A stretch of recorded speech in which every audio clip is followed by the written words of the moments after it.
Hi, thank you. So, good evening, everyone. Thank you so much for joining our Empowerment Congress Homelessness Working Group meeting today on Thursday, February 12th. We are very excited to have everyone here this evening and for our guest speaker. Before we get started, please note I have shared today's agenda in the chat. We have had a lot of awesome happenings since our last meeting. And today, just with the nature of how full our agenda is, we're going to request that everybody share their introductions in the chat, please, if you'd like to share your name, the agency you're with, and because I have a really great sweet tooth, your favorite winter dessert, please. I'd like to share a recap of our January 2026 at the Empowerment Congress. First and foremost, thank you to everybody who joined us on January 17th for our Empowerment Congress Summit. It was our 34th annual EC Summit. And if you ask me, I think they just got more and more awesome. So it was wonderful to have so many people there join us. And thank you so much for joining us. And then on January 22nd, our Empowerment Congress Homelessness Working Group, I know many of us were out at the point in time count with loss of the homeless count that occurred that week. And so a few of us were present at Holman United Methodist Church for the point in time count on Thursday, January 22nd. I would like to take a moment to give a shout out to Tori at Holman United for her support with organizing and a brief orientation she did so that we could all have a solid understanding and foundation of the importance of our loss of point in time count. With that, oh, I would love to pass it over to Supervisor MRT for his founder's remarks, please.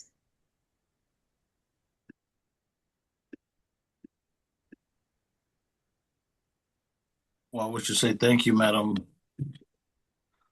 Chair, and to everyone. We're delighted that you are here to participate in what promises to be a very interesting, thought-provoking conversation on the topic that we refuse to turn our backs on. This is our mantra: to educate, engage, and empower.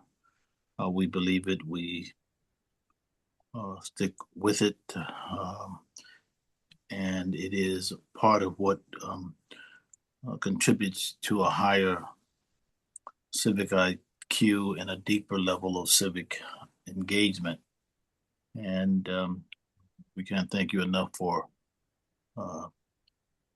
hanging in. The homeless working group of the Empowerment Congress has maintained its rhythm and its rhyme.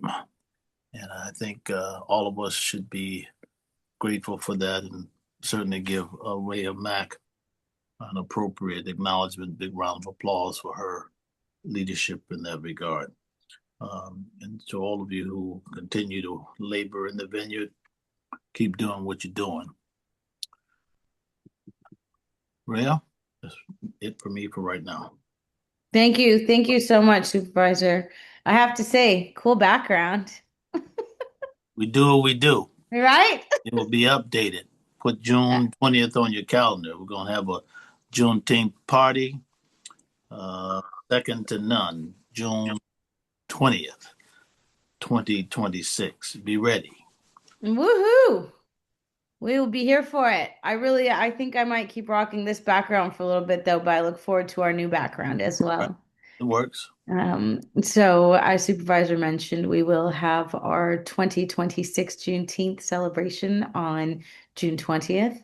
Um, Homelessness continues to be the persistent moral crisis of our time. And to that end, we try to support by sharing the most up-to-date information possible on our from the local level, the state level, and the federal level. And that is in the form of Praxis, which is quickly become one of my favorite periodicals on all things homelessness. So we send that out every 2 weeks. If you would like to subscribe to Praxis, please share your email in the chat and we'll make sure to have you added to our list. I am also, I guess, without further ado, really excited for our speaker this evening. And supervisors, if it's okay, may I pass it to you to do justice to our introduction, Uh, Happy please? to do so. Uh, Absolutely delighted to have Dr. Barbara Ferrer join us. Um, she has distinguished herself as one of the nation's premier public health advocates.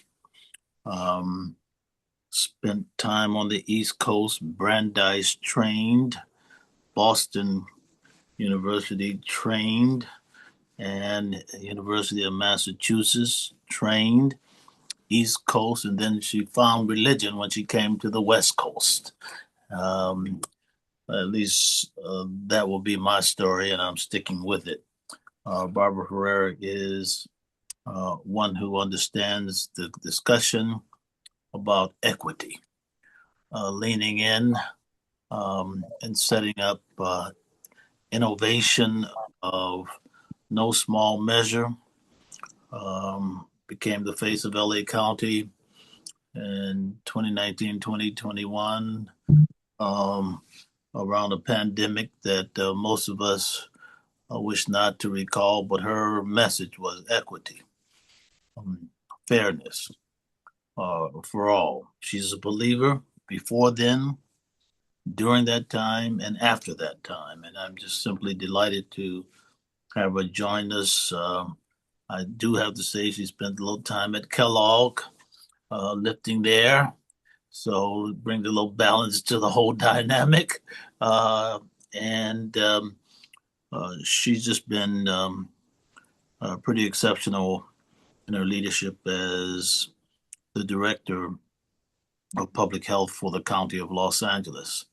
And so, welcome to the Empowerment Congress Homeless Working Group. Barbara, we've been waiting for you for quite a while. We weren't going to give up until you got here. You know how I do what I do. We just wait on it. And so, we are uh, eager to hear your perspective. She's an exceptional presenter, keen insights. Everyone, fasten your seatbelts and get ready to learn from Dr. Barbara Ferrer. Barbara? Thank you. Thank you so much, Supervisor Ridley Thomas. And, not just for inviting me here. I'm honored to be here. And sorry, the times are rough and challenging right now Yeah, for public health. So right. it's been hard to free up. We're, really in the middle of massive funding reductions Yeah. from the federal government. So it's just been a lot. But I'm always feel, both honored and humbled to be here at the request of Supervisor Ridley Thomas and the members of the Empowerment Congress Working Group on Homelessness. I want to start by just a special thanks for Supervisor Ridley Thomas. I know it's really his vision and determination that created this space for us to be together and also created a county that never forgets the important work that's in front of us around making sure that everyone has the resources and opportunities they need for optimal health and well-being, and that we do that by never forgetting our values Mm. of respect, honoring cultural diversity, speaking truth, um, dismantling false narratives, and helping to make sure that we're all part of an effort to extend justice and peace to everyone. So I learned that from Supervisor Ridley Thomas, and again, I know you all have heard and learned and similarly benefited from his wise counsel. So I also want to thank all the members of the Empowerment Congress who are joining us tonight. You know, I know, you know, I deep in my heart, you know, my roots, I was a community organizer for 10 years. I know that lasting change comes when people get to work together and when the voices of those people most affected by the challenges can identify the opportunities in the path to a righteous future. So I know I'm in the right place Yeah. with people who know how to get things done. And Yeah. I want to really appreciate you and thank you for continuing this work of educating, engaging, and empowering Angelinos. Homelessness for me, not just a housing issue. I think of it as a public health issue, an economic justice issue, and a reflection of systemic inequities that I know the Empowerment Congress has long worked to address. And that's why I'm grateful to be here tonight. I thought I would use our time if I can. Do you have the slide deck I think we sent it. I don't. We have it, Dr. Ferrer. Oh, okay. Do you Yeah. can you open it and we can go to the next slide.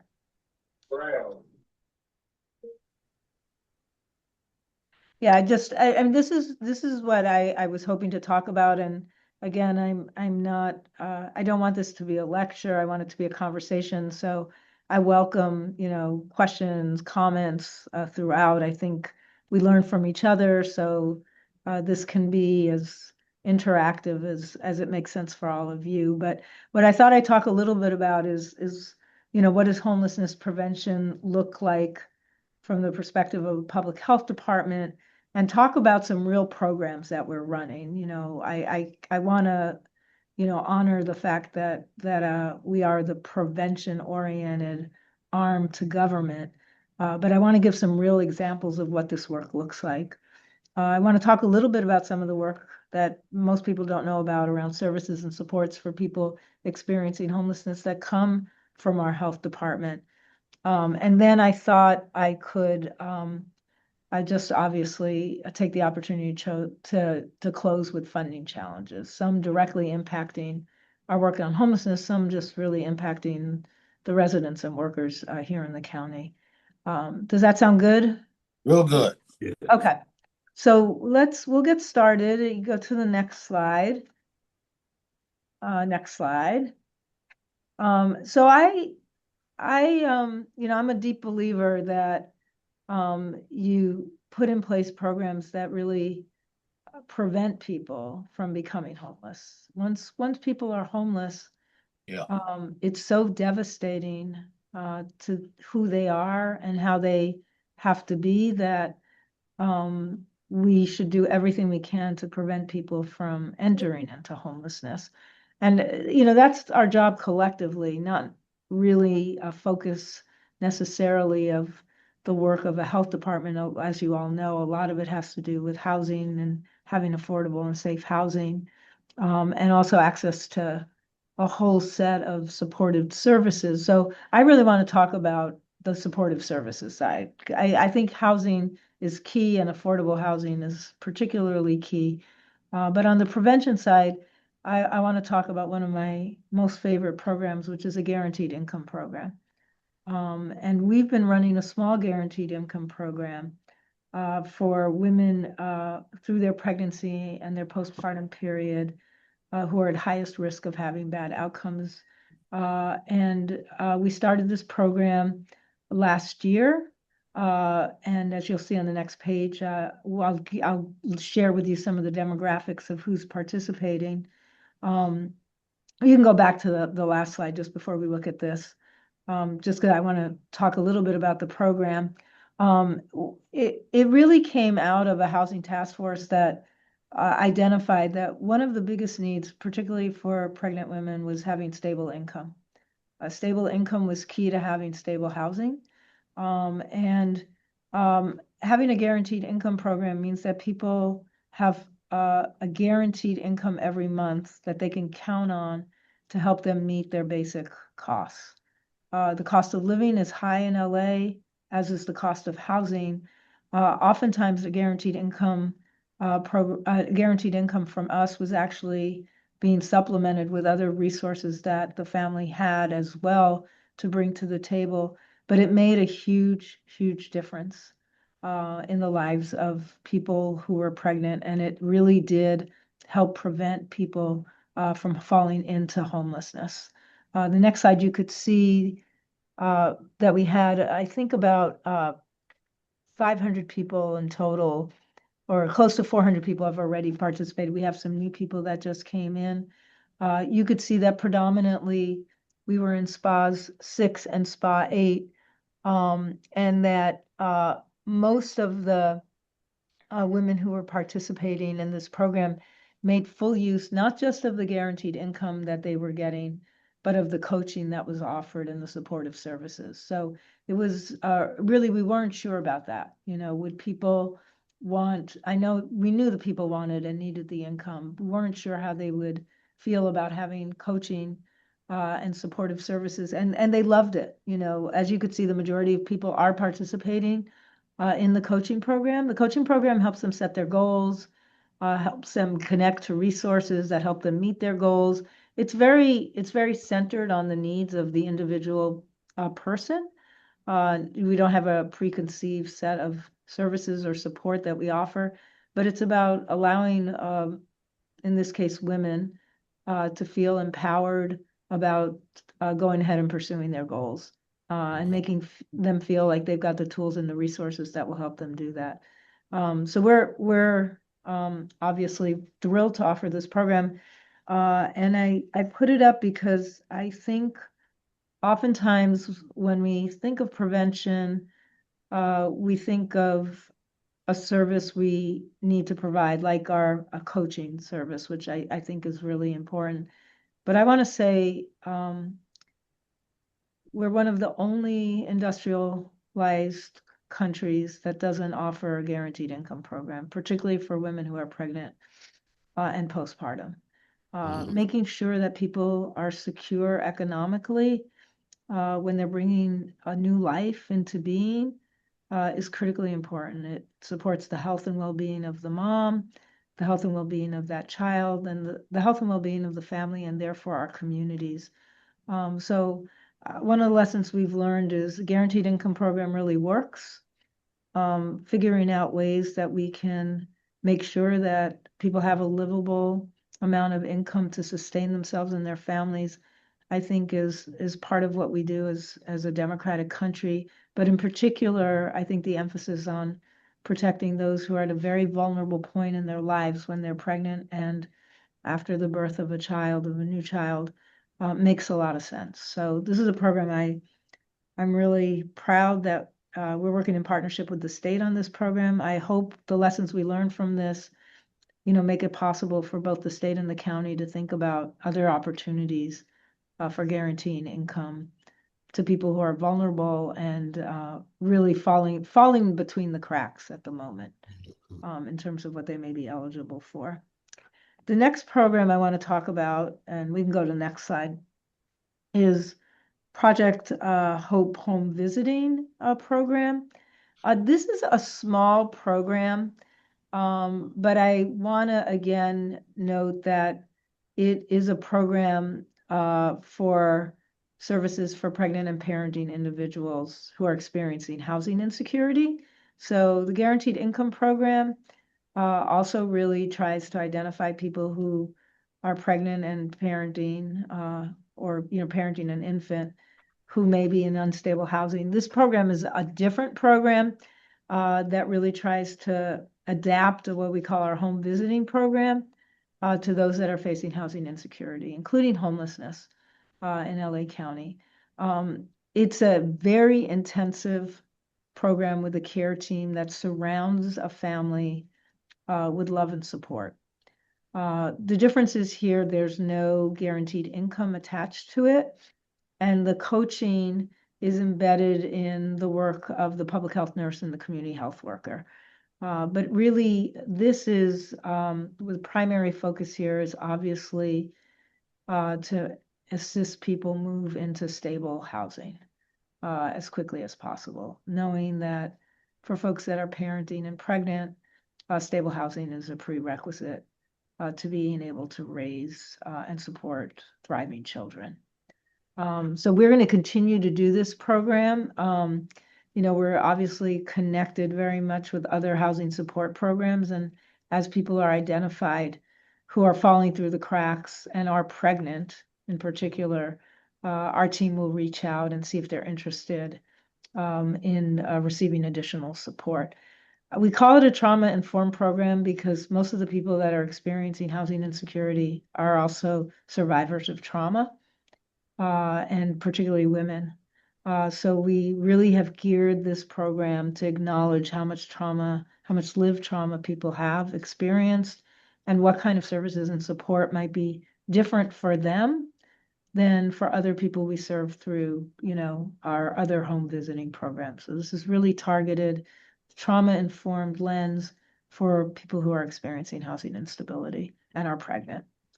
And again, I'm proud of the work here. This is a new model for us, and I think it's something we're going to try to expand. We'll be asking for support from the board in our budget request for this upcoming year. We can go to the next page, and it just gives a little bit. The next slide gives a little bit more information about the program. Here's all of the services that are included. We do a lot of health education. We do developmental screening and support for young children, including connecting them to support for daycare and daycare vouchers. There's mental health counseling that's part of this, and warm handoffs to other healthcare. We do, again, help people navigate housing, public benefits, community resources. And our aim is to make sure that people are getting all of the entitlement programs and making choices about enrolling in other supportive services.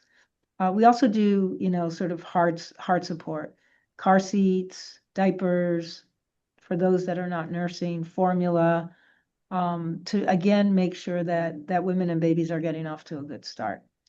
There was a quote from one of the parents, and she basically said, having someone to talk to who actually hears me, who checks in on me, not just as a client, but as a person, saved my life. I think it's, again, these relationships are powerful. The team is well trained, and I think they show up with grace, humility, and kindness, which makes a lot of difference. We'll go on, and I want to talk a little bit about another very vulnerable group on the next slide, of folks who often end up finding themselves homeless. These are people who are survivors of domestic violence. We have 3 programs that we're offering. And again, I like to think about these as prevention-oriented programs, knowing that survivors of domestic violence are at very high risk of falling into homelessness. Obviously, one of the programs is a shelter-based program. So expanding support for shelters. I believe we have 18 providers and 27 sites that are funded through this program. And again, this provides temporary housing, food. There's hotlines that are available. There's a drop-in center. There's arrangements for child education and childcare and emergency transportation. We sheltered almost 2,500 adults and children in the past year. And as I said, it's across 29 different sites. There's also supportive services. A lot of these supportive services are linked to people who are in the shelters, but there are also services for those who are not. Some of this is folks who are enrolled in CalWORKs and general relief programs, but we also have funding that in the last bucket that we provide to people not eligible for CalWORKs. And so, for example, those may be single women who don't have any children yet. But in both of those programs, case management, legal services, shelter, hotel and motel services and vouchers, a lot of case management. Again, over 4,000 domestic violence survivors at 48 sites just in the last year alone. We're very connected to legal services. Obviously, that's one of the highest needs. And again, you can see the numbers here served about 1,400 survivors with the legal services component of this program. So, you know, I think if you know a population is vulnerable, you can hear what I'm, sort of saying about public health is we know pregnant women are vulnerable. We know women with very young children are vulnerable. We know people who are experiencing domestic violence and survivors of domestic violence, super high probability that they can fall into homelessness. And we at public health have tried to find a niche where we can think about our work holistically, which is, we do the prevention side of domestic violence as well, but understanding that people who are surviving and living in these experiences need support, extra support, so that they don't fall into homelessness. We can go on to the next slide. I want to talk a little bit about access to substance use interventions. And I want to talk about this because obviously there is a nexus between folks who are struggling with substance use disorders and homelessness. And, here again, while we're blessed to have resources that allow us to treat those people who are already experiencing homelessness, who are struggling with a substance use disorder, our goal is to really reach people before they become homeless with our programming. And that means reducing barriers to the whole entire continuum of services and support. We invest a lot in youth development. We have 50 student well-being centers at high schools and a couple of middle schools where we really focus on healthy youth development, peer leadership, and peer education models. But it is funded by our substance use block grant because we know that young people who have access to emotional learning tools, who have support so that they can understand and manage their own emotions and their relationships with others, that can have good information about the risks of high-risk behaviors and how to avoid those high-risk behaviors, tend to make better choices, and that investment is worth everything because it actually prevents people from using substances in ways that are harmful. But we also know that many young people are already caught up and already using, which is why we have a harm reduction model as well. We meet people where they're at. Obviously, we know that treatment and recovery is a path we'd like everyone to get on, but we're also well aware that many people aren't ready to stop using. And just because they're not ready to stop using doesn't mean they get no help or support. Just like if you're a diabetic and you're not doing a great job on managing your individual behaviors, your eating, your exercising, we don't say we're not going to treat you. We're not going to give you any services. We're not going to let you see a doctor. We would never do that for anybody with any other chronic illness. And substance use is an illness, and we need to treat it that way. So that's what harm reduction is really about, meeting people where they're at. We do a lot of overdose prevention here. Naloxone and fentanyl test strips are being distributed widely across the county in public sites and private sites. We do a syringe exchange programs. We do a lot of peer services where people who are using can talk with somebody was recently using and is now on a road to treatment and recovery. And we always offer people an opportunity to take a look at treatment and recovery services. We also, as everyone knows, we offer a whole array of both inpatient and outpatient treatment services. I want to note that, again, in order not to contribute to the burden that people face when they're trying to recover from a substance abuse disorder, we do not release people from any of our programs back to the streets. So if you're in a residential treatment program, you can stay in that residential treatment program until there's interim housing or permanent housing. We know that people who are in treatment and in recovery, that work is made almost impossible if you're then trying to live on the streets. So our goal is to keep people housed. We have recovery housing and recovery bridge housing for those that are in outpatient services, so that we're again able to reach people where they're at, but hopefully, particularly for those that are engaging in treatment and hopefully engagement in treatment and recovery, keep them from facing another cycle of homelessness. This is super hard work. We can go on to the next slide. And you can see just how intense the harm reduction service component is. We enroll people in medically assisted treatment programs. We link them to services and support. We have drop-in centers.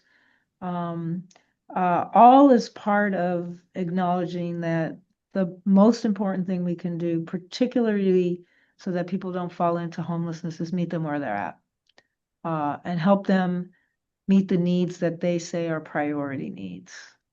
So that's the goal of harm reduction, and you all well aware. We can go to the next page of the goal of treatment and services. I do want to say we have what are called our overdose prevention hubs now.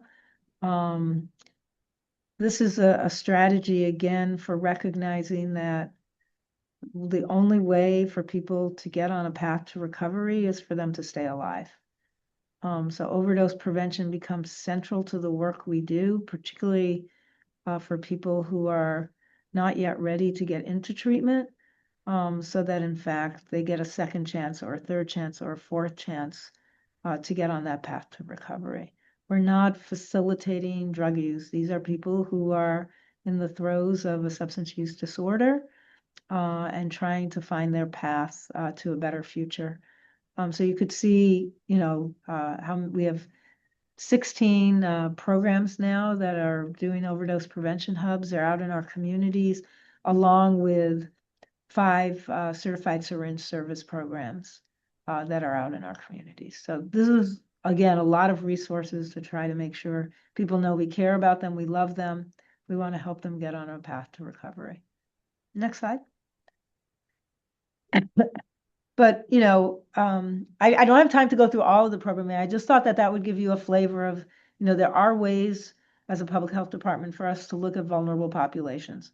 Women who are pregnant, women who are experiencing or surviving domestic violence, people who are experiencing substance use disorder. These are very vulnerable populations. When you talk to people who are experiencing homelessness, many of them have a past history of being experiencing substance use disorder, or in fact experiencing domestic violence or fleeing from domestic violence, or really struggling with insecure and unstable housing while they're pregnant. So we're proud of that work. We're also proud of the work I want to talk about supporting people who are experiencing homelessness and helping make sure that people know we care about them and we're here for them as a public health department if they're unhoused. And I think we all feel really strongly about this. Our county has, in fact, taxed ourselves to make sure that we're providing services and support for people who are unhoused. But I want to talk a little bit about some programs that are unique to public health and are important for people's survival if they're unhoused. So we'll go to the next slide. One is access to vaccines. So we have a mobile vaccine and testing team, and we really prioritize providing services for unsheltered and sheltered people experiencing homelessness. We go into the encampments. We go to roving events that are serving people experiencing homelessness. We go to interim housing shelters, permanent supportive housing, the service hubs with our mobile teams, helping to make sure that people have access to vaccines. So these are a whole range of vaccines. We're very focused on hepatitis A now because we have a small hepatitis A outbreak. But we'll do COVID-19, we do flu, and when there's outbreaks, other kinds of outbreaks, for example, measles, which is, we're worried about there being an outbreak here, we'll be offering measles vaccines as well. This is, again, it's a service not provided by the other medical teams that may be out and doing street outreach, but we think it's really, really important. I want to say this is a highly successful program. During the pandemic, we actually managed to have relatively few outbreaks amongst people experiencing homelessness. Right. Because we had these mobile teams that were able to get lots of people vaccinated. I mean, a huge thanks to the interim housing providers and the shelters for helping us with that. But this does work. It's primary prevention. And for people who are unhoused, we have to make it super easy for them to access this service. We can't expect them to make their way to one of our clinics. So we feel strongly in maintaining this capacity, even as we're really facing draconian cuts right now. We're committed to making sure that our mobile vaccine teams that are servicing unhoused individuals and sheltered PH remain intact. And just the next slide just shows just for this, for 1 year, this past year, just how many vaccines we actually administered 8,000 vaccines. So this is a very important program. And lots of people were able to get vaccinated. And again, we're responding to what people want. This is a mandatory program. This is a program that many people who are unhoused really want the opportunity to take care of themselves and to take care of the people around them, which is what vaccines do. So I'm grateful that we're able to offer this program. I'll go to the next slide. We also have an emergency housing program for people who are experiencing homelessness. This is for people who are unhoused, who were exposed to or diagnosed with certain infectious diseases so that they can complete their treatment or they can stay isolated or in quarantine. Lots of people are familiar with this when we launched it during the pandemic, because obviously one of the other ways we were able to reduce outbreaks amongst people experiencing homelessness was we were able to offer housing to people while they were infected and while they needed to quarantine. But we also do this for a whole host of infectious diseases. With the sites, we have hotels, motels, and supportive housing sites. We offer transportation and food support. We help connect people to longer-term housing solutions who are unhoused, so that we try to avoid as much as possible people re-entering the streets when they're done with emergency housing from us. But it does, again, protect the spread of infectious diseases, particularly in encampments, shelters, and of course, the wider community. We've served about 100 people experiencing homelessness just this past year. Again, a lot of the work that we do with this program is also connected to some of the work we do for patients with tuberculosis. Again, a highly infectious disease that really it can kill people. So we make a special effort to make sure that while people are going through what ends up being a pretty long treatment plan, that they are housed in a supportive housing site. And many of these sites, we don't provide necessarily other supportive housing, but we try to make sure other supportive housing needs, but we try to make sure that we're connecting people to that. So that, again, they're transitioning to a more permanent solution, but also if they have other medical needs or social needs, that those needs are getting met by other teams that work with people experiencing homelessness. But this is an important program. Many people don't know about it, but we think it's something as a public health department we're obligated to do. Next slide. I spoke a little bit, and so I'm not going to spend a lot of time on this, on some of the programs that the Substance Abuse Prevention and Control Bureau offers. I want to really highlight recovery bridge housing and recovery housing because these are programs that many people don't know about, but we have almost 2,000 beds that are for recovery bridge housing for people experiencing homelessness. These are beds for people who are transitioned from perhaps an inpatient treatment program to an outpatient treatment program. And again, recovery is super hard in the best of all circumstances. So we want to make sure that people that are committed to their recovery have a safe place to live. And you could see people can stay with us for an entire year. And during that year, we really do everything we can to make sure that they're transitioned again to a permanent housing solution.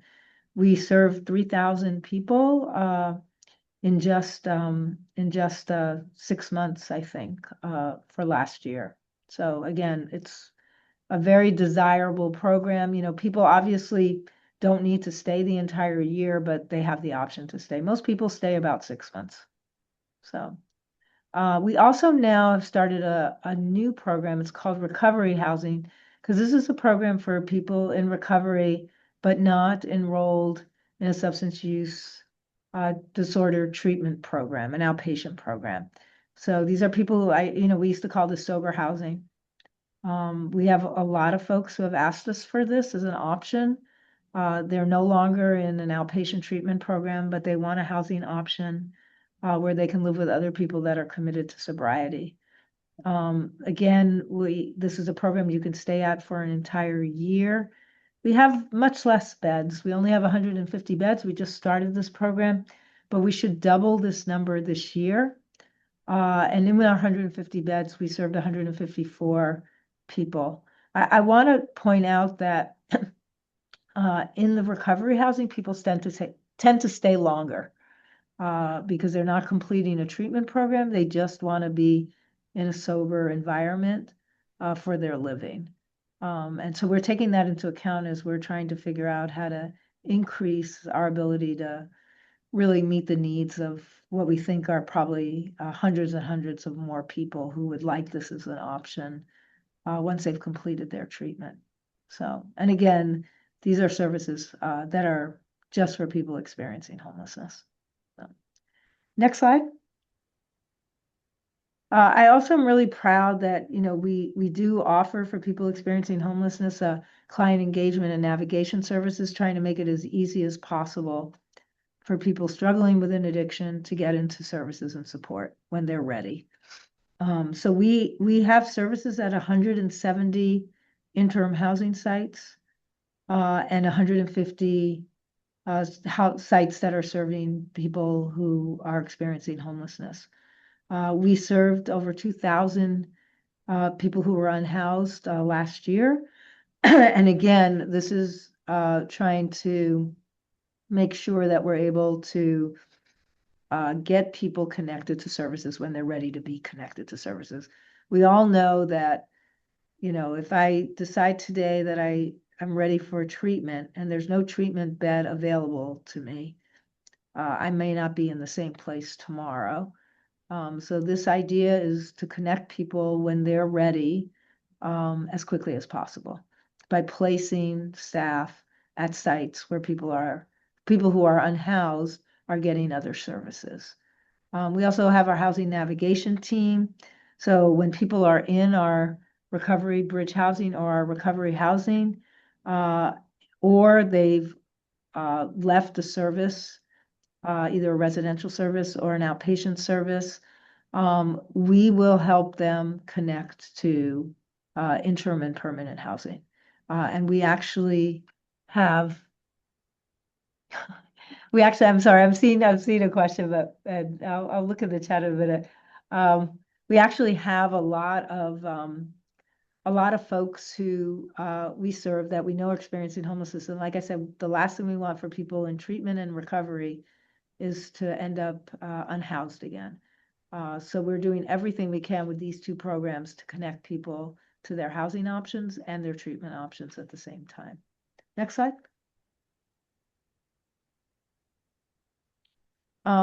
We also have a transitional rent program now. We offer up to 6 months of temporary rental assistance for people experiencing homelessness who have behavioral health needs. This is, a benefit for those folks that are eligible under Medi-Cal program, but that's most of the folks that are experiencing homelessness are eligible for Medi-Cal or enrolled in Medi-Cal. And again, we're trying to look everywhere for where there are resources, connect them to people experiencing homelessness who are in our programs.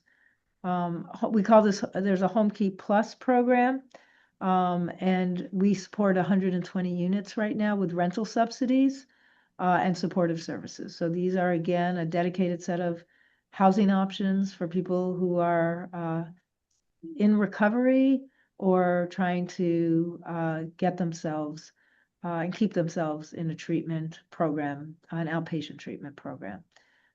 Next slide. So I gave you sort of a flavor of what we're doing, but I want to really point out that we're doing this work under extraordinarily difficult times. And we can go to the next slide. So I love the fact that as a health department, we're uniquely positioned to help those most vulnerable. I know we're in service of the 10 million residents who live in the county, but our focus is on those who need us the most. And we know that, and we know that that's part of the equity focus as well. We're not, you don't always lift all boats if you don't have targeted programming. So our belief is in targeted programming, but we're in the most unique place. I mean, I've been in public health for, I don't know, almost 40 years, and I've never faced the funding challenges we're facing right now.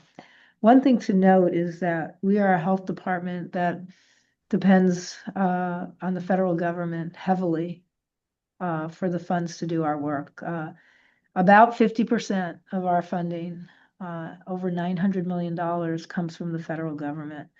Only about 13% of our funding, or about $250 million, comes from the county.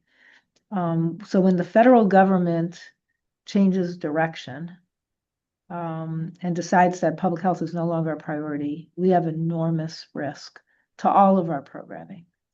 Next slide. And that's coupled with a risk at the county at the moment. The county also is facing financial hardships. So Measure A was an initiative that was passed by the majority of the voters a couple of years ago. It imposes a 0.5 cent sales tax. And the collection for this began on April 1st in 2025. The issue is, and go to the next slide,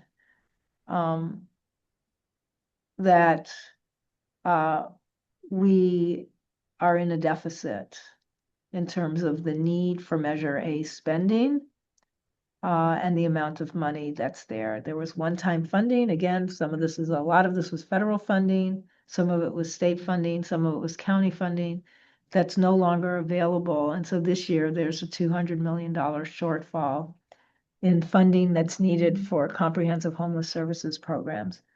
And sadly for us, I think we can go to the next slide. Sadly for us, all of our programs were either completely defunded or reduced, or had funding reduced. So some of the things I talked to you about, our emergency housing program was completely defunded. Our mobile public health team was completely defunded. We were also doing inspections, which I didn't really talk about. That was defunded. And that wonderful SENS program, that engagement navigation services program, where we go to sites where people experiencing homelessness are living, also had a huge, huge reduction. And in good times, we'd be able to scramble and make up this deficit and find money from elsewhere. But we were also cut by the county by about $30 million this year. And we can go to the next slide. That coupled with our cuts from the federal government are making it almost impossible for us to continue the level of service that we're committed to. So we have sort of close to $50 million in reductions from the state and the federal government that we've already experienced.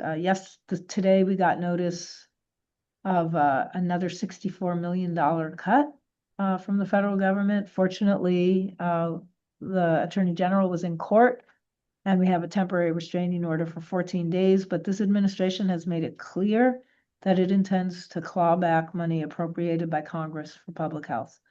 And that doesn't bode well for us. They look at every strategy they can. I mean, this is money that was already appropriated that they're trying to take back, all of this. They have language now in the grant that they can change their goals at any point in time. And if you're not aligned with their new goals, then they can terminate your grant with no notice. These are extraordinary measures to try to operate programming under. Now, we've done a lot of sort of consolidation and cost cutting and reductions, but they're super hard to manage. And at the end of the day, this is not about doing more with less. The cuts are too big. So this is actually going to be about doing less with less. And that's our sad reality. Elections matter. We're seeing that play out in front of us. And we can take all of these steps and be as good stewards of the taxpayer dollars that we do have, but we can't make up millions and millions of dollars, tens of millions of dollars in cuts in funding. That's just an impossible task for us. So the next slide. So I do want to end on a positive note though, because with every problem, there's opportunities. To rethink how we work together is the biggest opportunity here. We obviously need to do a better job on the advocacy and education side. We need to use the information we have, the data we have, to create authentic narratives that are compelling, that help people understand the importance of the work that we do. And that's hard to do, and we haven't always done a good job. So I like to say, everyone knows, when I say public safety, everyone says, oh yeah, police, fire, EMS, police, fire, EMS, and public health. Public health is public safety, but we have to create and generate the stories that show why that's true. We also have to increase collaborations with those that are best able and positioned to be innovative and creative.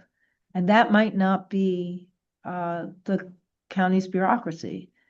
In my experience, those are the partnerships that we have with local community-based organizations who often have flexibility to actually be able to come up with solutions that meet the challenge of the time. So this isn't the time to let go of those partnerships or diminish those partnerships. It's very tempting. People say to me, because half of our federal funds go out to the community, to community-based organizations, half of them. So we get 900 plus million, half of that, 450 million, 500 million goes out to the community every year. So people are tempted to say, like, instead of doing workforce reductions at the county, you should just, do deep cuts with your community contracts. And the answer is a hard no. We learned during COVID the importance of our community partners. Public health infrastructure is a partnership between the health department and hundreds and hundreds of community-based organizations. And it's practical. It's not just the right thing to do, it's practical. Really good solutions happen when they're locally generated. And that's what we got during COVID. And I know that's what we'll get during the hard times we're in. We need to be open to strategies to increase revenue. I'm really like, it's less with less unless there's more money. I know there's the Board of Supervisors voted to put a ballot measure before the public in June that would increase the sales tax by 0.5%, for 5 years. People should take a look at that and read about it and get educated about it. That money is dedicated for health and to preserve the safety net. So the money would go to federally qualified health centers, community clinics, public hospitals. It would go to MLK Hospital, and it would go to the public health department. With this administration is not going to change direction. And Congress, even when Congress appropriates the dollars, the administration is looking for ways to claw back that money. And we have to be prepared for that reality by looking at other opportunities to raise revenue. And then the last thing, which I know you all do, and you could probably help us do better, but we do need to make sure that we're facilitating voter education, registration, helping people get out to vote, including people experiencing homelessness. Everybody's voice counts. Everybody's vote matters. So I would say, here are some opportunities for us to get to work. It's going to be hard, but I know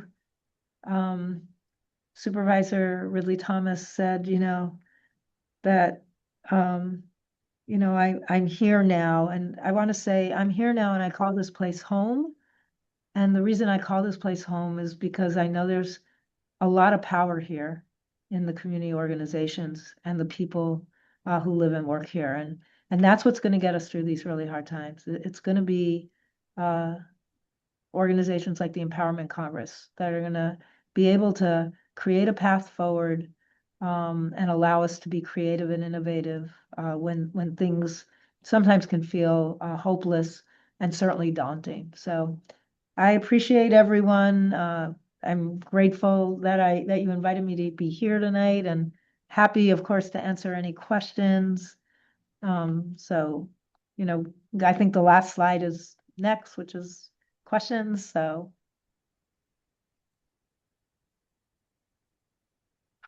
Dr. Ferrer, it is always such a pleasure to hear from you. I think Supervisor would agree, but for me, you always, keep it real with us, but bring us back to hope. And I can say that from many perspectives, including, from the community-based organization perspective and what you said about your leadership and the Department of Public Health recognizing it as a collaboration. I know you fought for us many times as CBOs, as well as for homelessness. We always speak about prevention and treatment, and that the only way to end homelessness is to fully prevent it as well. And so, again, all of the programs that DPH provides, the services that go towards treatment, but also prevention.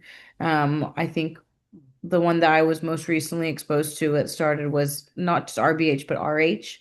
So yes, I I a just great want to program. say, yeah, great programs. I just want, and of course, SAPSI. So thank you, thank you, thank you. Yeah, it's nice to see you, Rhea. It's always You nice. too. Always wonderful to see Thank you. you. Thank you so much. You too. I think Supervisor has some thoughts to share, so I will pass it off to you, Supervisor, and then maybe we move into some questions.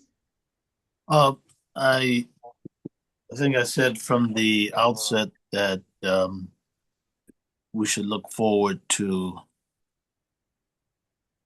an excellent presentation. It was all that and then some. I continued to learn from Dr. Ferrer, her insights, um, her commitment to authenticity, and to never turn back. This is not the voice of the ordinary or conventional bureaucrat or department head. This is something very, very different. And I want to say that's why I have chosen to identify with her. And let me say for the record, she stepped up in very strategic ways for the second supervisorial district. Uh, launching a number of innovative efforts in terms of health equity, um, and more. And it is not only that, but the notion of trying to interpret nonviolence and make it applicable to not the struggle on a bridge in Selma, Alabama, but on a parcel in Willowbrook, California, taking that public health center there and saying this is what violence prevention looks like, and these are the intervention modalities. Those are just a few examples that I make reference to, and so Barbara, we salute you, we appreciate you, and ain't nothing you can do about it. I'm grateful. We're here for that. We're here for that. Let's turn to a number of questions before I keep celebrating Dr. Ferrer and you all wonder what's wrong with me. Okay, thank you so much. I think we're really lucky to be able to celebrate both of you. So thank you. Thank you. Yeah. All right. Dr. Ferrer, we're going to turn it over for some questions. Yeah, how would you just want to read, you'd want to select how do you want me to answer? I think we have our participants, our EC members raise their hands. So I know Joanne Russell's raised her hand. Okay, so if you'll just call on people, I can't see everyone. Absolutely. I got you. Okay. So, Araya, let me Yes, just sir. say the questions have to be sharp and focused, one question per person, so that we can move through as briskly and equitably as possible. Absolutely. I know previously we implemented our 30 seconds per question, and so I will set a timer and we'll mute until the alarm comes on. So thank you for that reminder, Supervisor. Miss Joanne Russell. Good evening, Dr. Ferrer. Thank you, thank you, thank you. I want to say thank you for your presence in the community. Besides all the work you do, you show up for us in different places, community meetings, and you're here. So I say thank you. My question, I'll just roll it into two. I didn't hear anything about what we're doing for our seniors and our disabled. Are those numbers rolled into there? And the community has talked a lot, and you guys have been very transparent with what is going on. Are you guys in any talks on how we can help you in the advocacy realm and how the community-based organizations can help shore up some of the work that needs to be done? Yeah, those are great questions, and it's wonderful to see you, Joanne. And thanks for all your work. I didn't intentionally leave out seniors and disabled, and I apologize for that. They are, as you know, a very high risk of becoming homeless, particularly those that have limited economic means. We work very closely with our sister department. I mean, we have another department that really takes the lead on working on aging issues and on disability issues. And we've, tried to be like a good sister agency and support their leadership. But I will say that the other group of folks, for example, that our mobile teams continue to serve are elderly and disabled. So we continue to offer vaccinations at senior centers in particular. We are not at the moment able to go out to individual people's homes, but people can call us and we try to get them connected to a home visiting service, a home health aid service, so they can get their vaccinations as well. And we work particularly hard at skilled nursing facilities, where some of our most vulnerable seniors and disabled people reside. We continue to work on infection control, making sure vaccination rates are up, and making sure that they're adhering to the licensing requirements. We have an entire team of health inspectors that go to all the nursing homes and do due diligence to make sure that, in fact, they're protecting the seniors that live there. And that's an important role. And we learned a terrifying lesson at the beginning of the pandemic when so Mm-hmm. many people who were in nursing homes died from COVID. So we never want to go back to those days. And that's why, we're staying on top of making sure that nursing home residents have easy access to vaccines and that infection control at all 320 skilled nursing facilities in LA County are up to standards. We issue immediate jeopardy complaints with the federal government when we go in there and on the inspections, there are problems. And people can complain to us as well about conditions at nursing homes, and we'll go do an investigation. Thank you. We'll come back to the advocacy. Give somebody else another Yes. Oh, chance. yes, right. Yes. I mean, I will talk about, yes, there are lots of ways to help us. Thanks a million. Okay. Blessings to you. Okay. And to you. Thank you, Joanne. Thank you for that, Dr. Ferrer. Theodore Patton. Good afternoon, good evening, Dr. Ferrer and Dr. Ridley Thomas. I'm glad to be in community with you both and everyone else here. But I do have a question. I want to speak on the COVID-19. I noticed that it has not ever fully gone away, and I was wondering, would it ever be like gone away or fully eradicated? And are we better prepared now? Oh God, my phone died on me. Ah. Oh, okay. So I think we received part of that, Dr. Ferrer. Okay. Yeah, I'm happy to talk about COVID. No, it's not eradicated. It's unlikely to be eradicated. I would think of it like we think about influenza or flu. It'll be with us. It mutates frequently and still mutates. We're much better protected, and it doesn't at this moment cause the high rates of morbidity and mortality. We don't have extraordinarily high rates of hospitalizations and deaths. But I do want to caution folks that people still do die from COVID-19, and people still end up being hospitalized from COVID-19. The rates are, more in line with what we see during flu, but they fluctuate depending on which variant is circulating and when. And as folks' vaccination protection wanes and folks don't continue to get vaccinated, particularly people who are older or people have underlying health conditions, the risk can go up. Long COVID is real.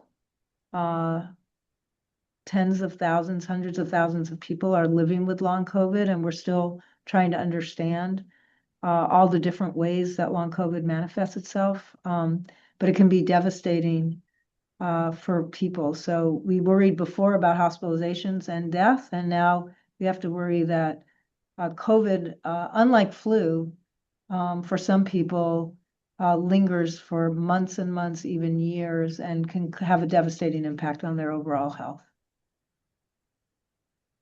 Thank you for sharing I didn't that. hear the second question. I don't know if you did, Rhea. I think it was in the chat. How do we stay prepared? Oh, yes. Yeah. That's a great question. Are we prepared? How do we stay prepared? We'd like to be prepared. We have a federal government that doesn't believe in preparedness right now, so it's going to be super hard because they're dismantling the very systems that we have in place that allow us to be prepared. You can't be prepared to manage emerging viruses or pathogens if you don't have a data collection system at the national level.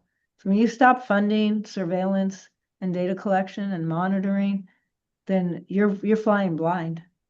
And sadly, the federal administration has decided to stop investing in the very systems that we painstakingly started developing during COVID, recognizing that those tools were essential to managing the pandemic. If you don't know what's going on, you can't really effectively address the issues in front of you. So that's scary for me.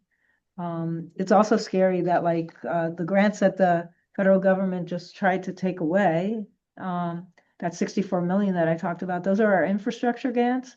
That included data modernization, that includes funding for the lab, the public health lab, where we can test and determine what illnesses are circulating.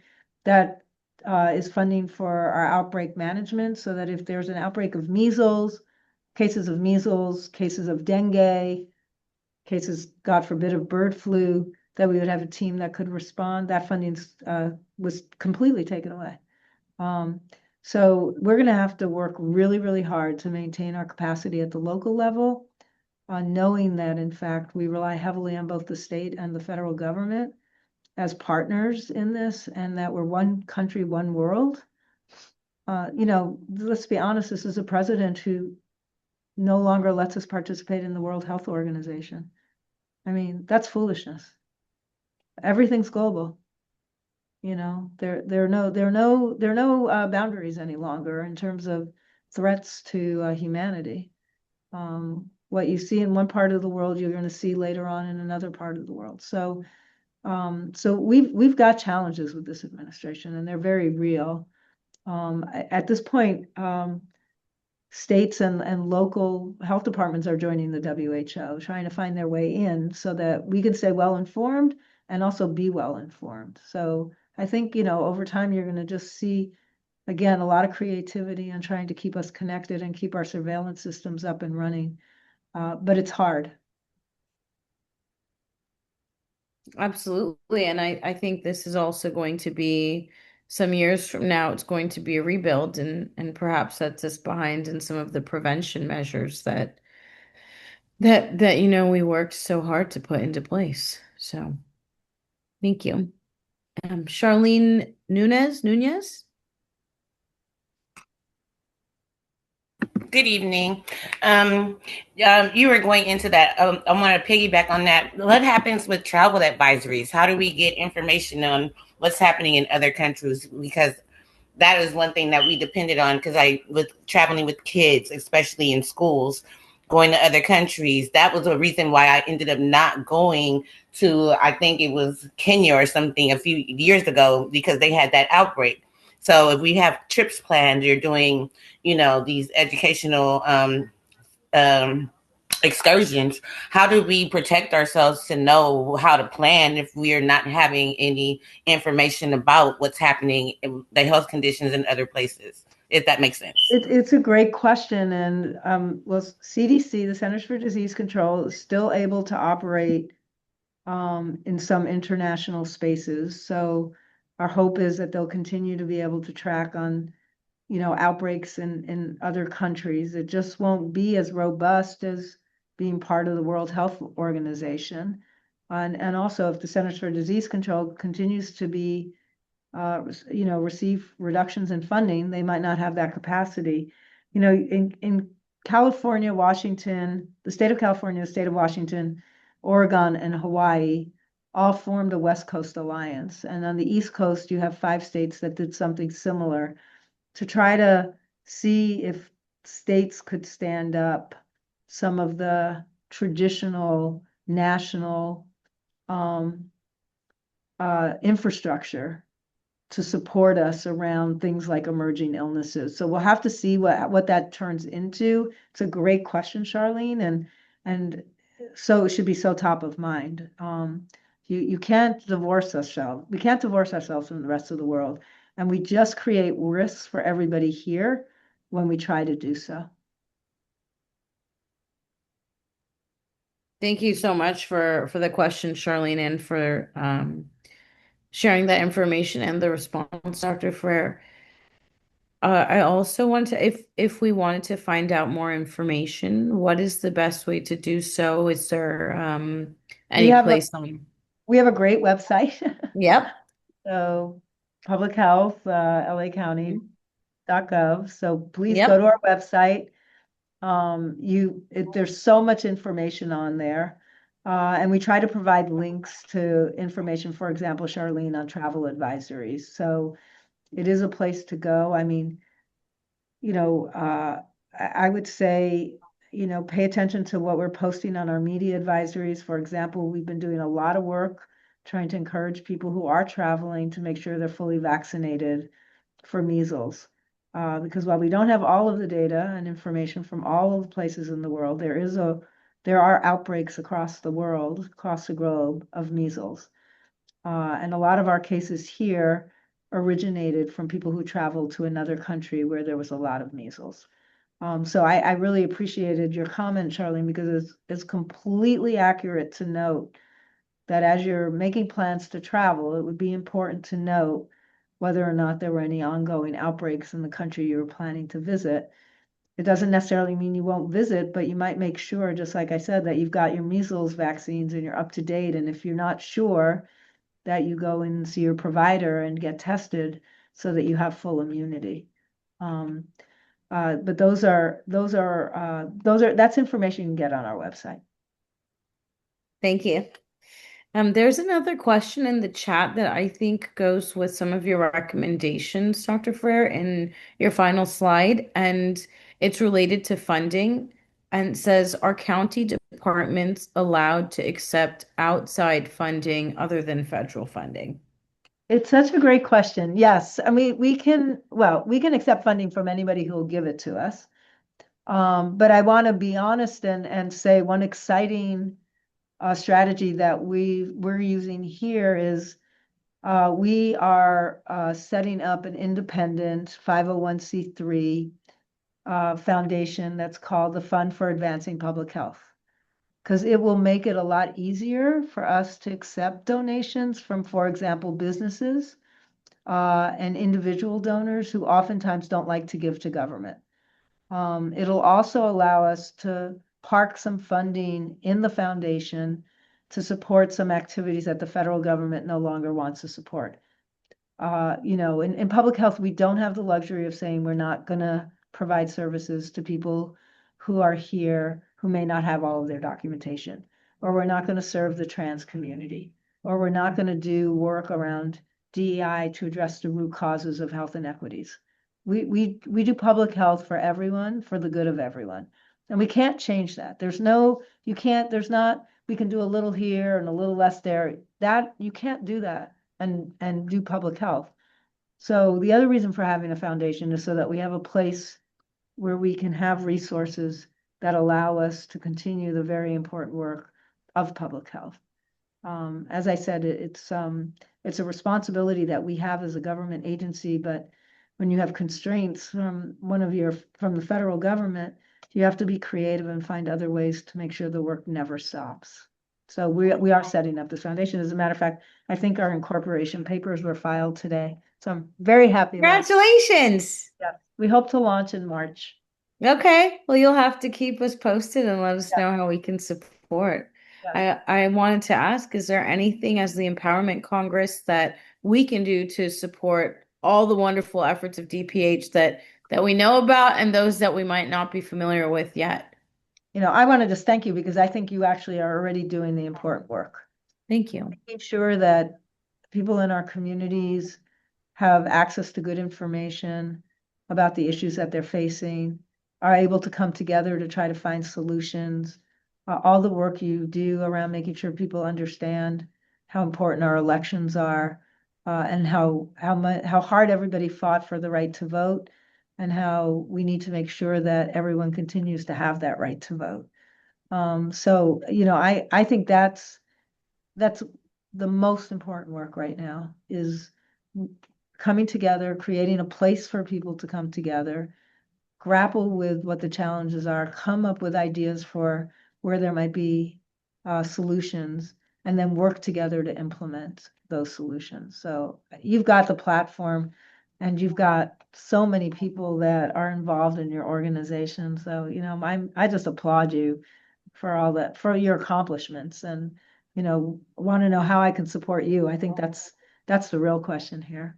I mean, the feeling is so mutual, and teamwork makes all the dreams work. And I mean, I am very grateful because I applaud you. I applaud Supervisor for his vision 34 years ago to create the Empowerment Congress. So I think we will just keep on keeping on and collectively keep the party going. So Sounds wonderful. Thank you. Dr. Ferrer, I see we have one last question. Okay. Would that be Yeah. okay? Yeah, Okay. that's fine. I have a hard stop at 7:30. We have Yep. a budget presentation tomorrow, so Oh, nice. Oh, wow. my Okay. team's waiting for me to sign off on Sure. Well, thank you so much to you and your team for sharing a few more moments with us. I it. Yeah, promise we won't keep you absolutely. long. Thank you again. Wendy, Yes. 30 seconds starts now, please. Thank you. Thank you. I just wanted to share a word of wisdom and some comments based on my lived experience in the Department of Mental Health when I served as co-chair of the Black and African Heritage Underserved Cultural Community back in 18 to 20. And I was part of that process where they were expanding the Promotores program to what is now the United Mental Health Promoters. And I want you to know, as excited as it was to get involved and to put a cultural spin on it, so that it's the job description was transformed so that it was more culturally congruent to meet the needs of the other underserved community groups. It turned out to me to be the most disappointing experience because they ran into systemic barriers. And out of 100 applications that were collected by the Black Mental Health Task Force, which I'm a founding member of, I can't tell you how many actually got hired. And one of the barriers was the language. When they Mm-hmm. applied online, it was the uh, language barrier, speaking another language or being bilingual. That was a Wendy, I'm sorry to interrupt. You have 10 yeah, seconds so that we're yeah, equitable to yeah. everybody. That's fine. That was the No, barrier. So I hope something's different with DPH. I think something is different. I mean, I can't speak for the Department of Mental Health, although I know that they have dozens and dozens of promotoras and community health workers now. I can speak for the experience at the Department of Public Health, which is that our promotoras speak multiple languages. That's an advantage. We look for promotoras that speak different languages, and we try to make sure that the process for applying for a job, because I think you're right about noting that, if you can't get through the application process, then you don't have an opportunity to work. I think that we're making adjustments to that process so that we can, in fact, have people apply for whom English is not their first or primary language. So I just know we have a very diverse pool of promotoras and community health workers here, and I think Department of Mental Health does as well. Early on, this was all new to everybody in the county, and I think you may have really lifted up processes that weren't working. My hope is that we've addressed those and that things are different now. I hope so. And the language was reversed. It was against those who didn't have the second language. Oh, I see what you're saying. Yeah, Okay. yeah. Thank you. So I think on that note, the issue of cultural competence has to be viewed in the context of equity. What is equitable? And how then do we satisfy the most diverse county in the United States of America and beyond? I think Dr. Ferrer is a champion of that. Her emphasis on prevention tonight is something that I think those of us in the working group have to lean into uh, in a more thoughtful manner. It's a heavy lift. Uh, Nonetheless, it remains the defining moral crisis confronting our respective communities. I speak of homelessness. Dr. Ferrer, thank you so much for your time. It's 7:30 on the button, Awesome. and that, ladies and gentlemen, was effectively the benediction. All right. Woohoo! Thank you. I Thank really you, Dr. appreciate it. Ferrer. Honored to have been here with you tonight. It was wonderful to see you. Thank you, Supervisor Ridley Thomas, for your leadership and your courage. So Thank I you. applaud you and I applaud all the members of the Empowerment Congress. Thank you. Likewise. Thank you, Dr. Ferrer. Thank you so much.